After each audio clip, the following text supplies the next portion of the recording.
Hi, I'm Sumedh. You've arrived at my YouTube channel. These are the clips of my podcast. Stay around, watch the whole thing, and then go to the full episode. The British, when they ruled India, they did not consider the Indians as their equals. This we know. I mean, there Yeah. were several British only, Europeans only sections in the cities, clubs, modes of transport, areas. But they always made an exception for the royalties. Yes. In 1898, uh, a team organized by Rajinder Singh, who was then the Maharaja of Patiala. This Patiala. team played the Calcutta Rangers. This consisted of cricketers. The Maharaja played himself. That is a difference from the IPL. I mean, Shah Rukh Khan or Mukesh Ambani do not play themselves, but the Maharajas wanted to play. Most of them, for that matter, not all of them. Yeah. Yeah. Yeah.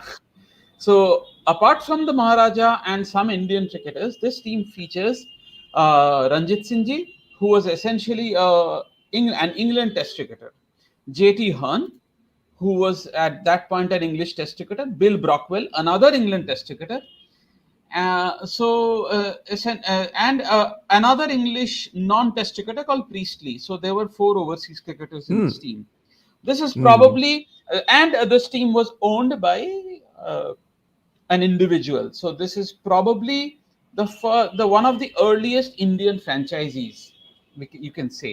So Patiala's team toured India and played random challenge matches. There was no organized cricket.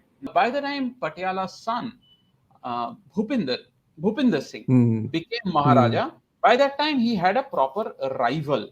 This was the Maharaj Kumar of Vizianagaram. Vizzy in Vizi. Enter Vizzy. The most interesting character ever. Again, a book can be written on Vizi alone. I'm sure. Yeah. So, Vizi. I don't know. Vizi was important as well because Vizi wanted to build a team that could match Patiala's. So now, in around 1930, he set out to recruit Don Bradman for his personal team. Ooh, So, interesting. so he went. So I mean, no half measures, as Ravi Shastri would say. Yeah. So Bradman could not be convinced to come to India. Bradman actually never set foot in India ever. But Vizi went for the next best option. So Jack Hobbs was at that point considered the next best batter. But Vizi went for a package. I mean, Hobbs alone probably doesn't carry. I mean, Hobbs was obviously the greatest pre-Bradman cricketer. Superstar. But yeah, but Yeah. Hobbs and Sutcliffe together made a tremendous package, and Vizi managed to recruit both of them. Both of them. Yes. So the And this is greatest the early opening, 30s. yes, the early 30s. So around, so we had Test cricket is what 150 years old, and you'll Correct. still find Hobbs and Sutcliffe being named as probably the greatest opening pair of all time, along with say Greenwich Haynes and Langerhedden. But Hobbs and Sutcliffe is probably Wow. up there. They had phenomenal numbers, and and they probably played on bad wickets better than any other opening pair. So he managed to Wow. recruit the best opening pair as the opening pair of his personal side. There was no Hmm. tournament. This side basically toured around India and played a couple of matches in Ceylon, now Sri Lanka. So Vizi's Hmm. team also had CK Naidu, DB Deodhar, and four other future Indian Test cricketers. And this also had Ed Kellard. Who was Ed Hmm. Kellard? The first man to lead an all Ceylon cricket team. Oh, Unofficial match, of course, not a test match, but the first captain of an all Ceylon cricket team. So yes, Vizi was actually serious about this recruiting business. assembling his own superstars of Real Madrid. It almost feels like a Yes. Galacticos unit. Unbelievable. So now Now they, apart from the cash, they also got generous gifts from Visi, and there were also contemporary forms of entertainment. There were hunting Very trips, nicely there were put. parties. Yeah, I mean, whatever was fashionable in that era.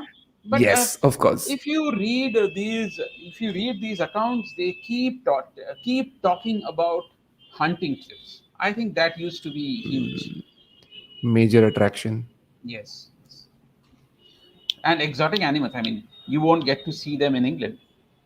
And the other thing Visi did was, and Visi and Patiala and all the kings. So these cricketers, remember, they were professionals. They were considered second class cricketers in England. The Hmm. amateur, no professional was allowed to lead, let alone England, a county side for a long time. Len Hutton became the first professional cricketer, first professional captain of England. That was in Hmm. early 1950s, That's after late. almost 75 years of Test cricket. Oh, So wow. that and we are talking there. And now, when these professional cricketers came over to India, they were Hmm. suddenly treated as superstars. They became big Of celebrity course. star attractions. That Just like how so it they is now. Yeah, so they wanted to come to India. Not only the money, there was also the honor. Yeah. Wow. It's incredible. It almost feels like cricket has come a full circle. Hi, if you didn't get bored and watched the whole thing and you want to watch more of these clips, hit the subscribe button. And if you don't want to forget about our new clips coming out and new episodes coming out, hit the bell icon. Then you won't forget.